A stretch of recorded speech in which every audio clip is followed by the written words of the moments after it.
দেশের ব্যবসা বাণিজ্য বিনিয়োগ পরিস্থিতি নিয়ে শীর্ষ ব্যবসায়ীদের সাথে বৈঠক করেছেন প্রধানমন্ত্রী তারেক রহমান।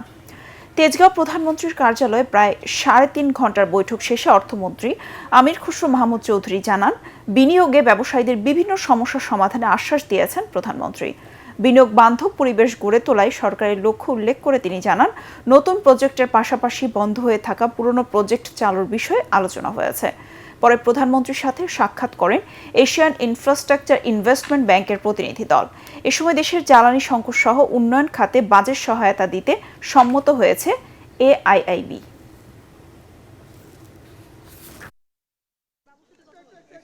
বাংলাদেশের আগামী দিনের উন্নয়নের বাজেটে আমরা কোথায় কোথায়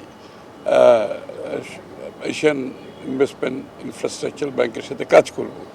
জ্বালানি সংকটের কারণে যে চাপ সৃষ্টি হচ্ছে অর্থনীতির উপরে, বাংলাদেশের উপর না সারা বিশ্বের সব দেশের উপর এই চাপটা সৃষ্টি হচ্ছে। এখান থেকে বের হওয়ার জন্য আমরা বাজেট সাপোর্টের সম্বন্ধে আলাপ হয়েছে এবং তারা সম্মত হয়েছে, তারা বাজেট সাপোর্ট দেবে। আজকে ব্যবসায়ী নেতৃবৃন্দের সাথে বসা হয়েছে, তাদের কাছ থেকে উনি শুনেছেন যে বিনিয়োগের পথে বাধা কোথায়, তাদের বিনিয়োগে বাধা কোথায় কোথায় পাচ্ছে, এগুলোর সমাধান উনি করতে চান, খুব সহসা করতে চান এবং এইগুলো শুনেছেন। কিছু কিছু সমাধান অন দ্য স্পট দিয়েছেন, আর বাকিগুলো আলোচনার মাধ্যমে সমাধান দেওয়া হবে।